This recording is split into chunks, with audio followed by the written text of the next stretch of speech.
I've told you how we had the final meeting. The Baba gave his final declaration, and the impact that it had on so many of those who had long association with him, and were extremely distressed at the thought, heartbroken at the thought that he would not be around.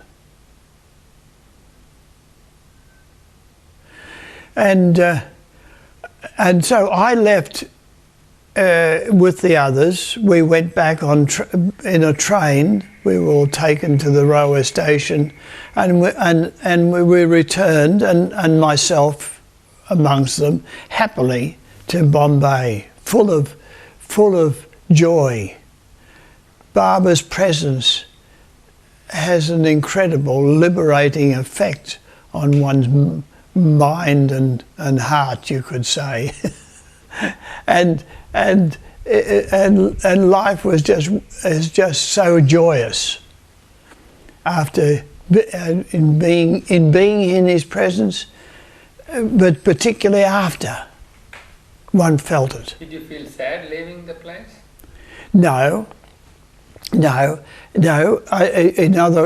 other words, again, one is intent on doing what Baba wanted.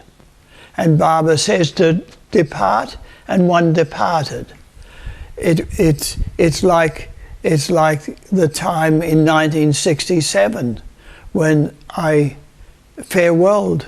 The last time I saw Baba, Baba was sitting in his chair, and I bowed to him. At Marizad. I was with Marwan, Erich's brother, and we both were departing, and my sense was that I was just leaving him for a moment to carry out what he wanted me to do. I was so happy at the thought that I had these tasks for him that he had given me, and my honest thought was, in the sense that, I'm just leaving him for a moment, I'm going round the corner, as it were, carry out what he wanted, and then I would be back with him. And it was only subsequently, when he dropped the body 2 years later, that I thought, okay, well, I just have to wait 700 years. Did you feel, did you sense that Baba is going to be ill or anything when you were leaving in 1967? He was looking good and fresh.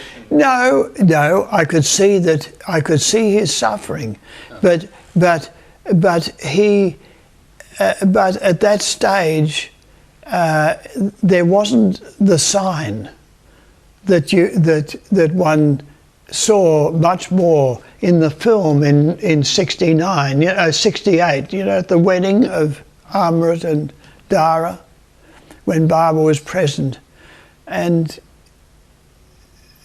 the Mundley also would say that was one of their incredible difficulties, was the fact that Baba would look so terrible one day, suffering so much, and they would be so distressed. But the next day, he would look a bit better, and they would think, oh, he's going to improve. And then it wouldn't last. No, I had no sense. All I was aware of was Baba had given me tasks to do, and I wanted to do them for him. And in my, you could say, in a very human way, I was hoping that he would pat me on the back when I had done them and sort of say, good work. Yeah.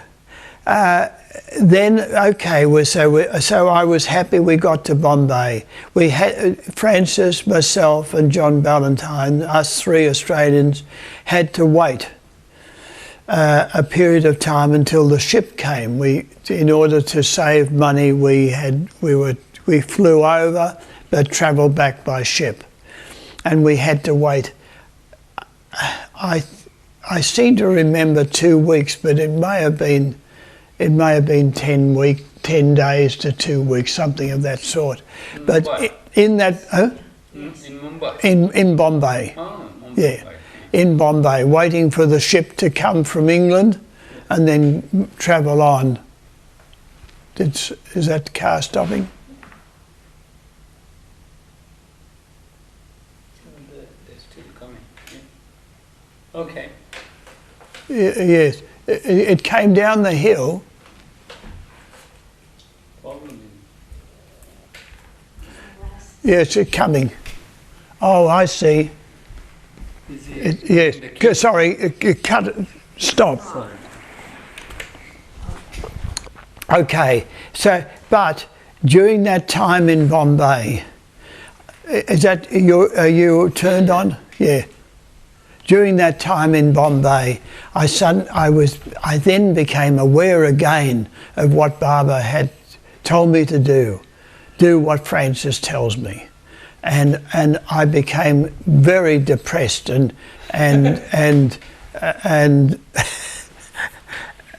withdrawn, and thought, oh my God, what's in front of me? What's in store for me? And this mood, I don't remember the length of time, but I do remember being very disturbed, and because I knew that this was the beginning of a task that Baba had given me, and I wanted to live up to it, to do it, and yet at the same time, the prospect You're anxious. concerned me.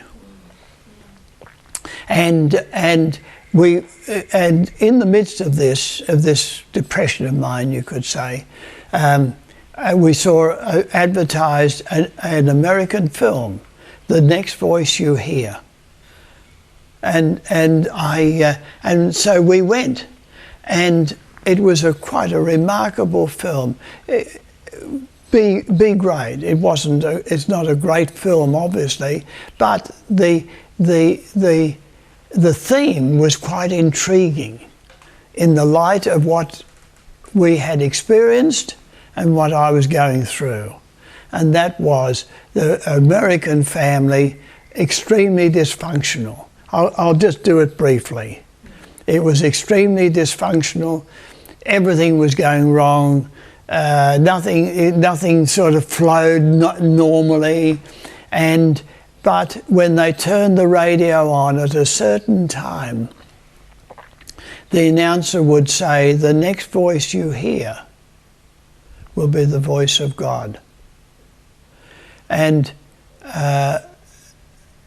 I think actually, if I remember rightly, there was the next voice there was a build up to it. It was silent for a long time. Silence for a long time, and anyway, the upshot of this broadcast, of this silence that followed the announcement, the next voice you hear will be the voice of God, had an incredible effect. Not only was it broadcast throughout the world in every language at that time, this is what the film says, but it showed the effect of that on this family, this dysfunctional family, and all of a sudden they became so loving and helpful to each other, thoughtful to each other, and this broke me down completely, and in the midst of the film, I re-experienced strongly the presence of Baba, and the effect of his silence. And I changed and said, right, okay, let's get on with the job. Okay, so that finishes the 3 incredible weeks. Excellent. Anything you missed? No, that was good. I personally feel that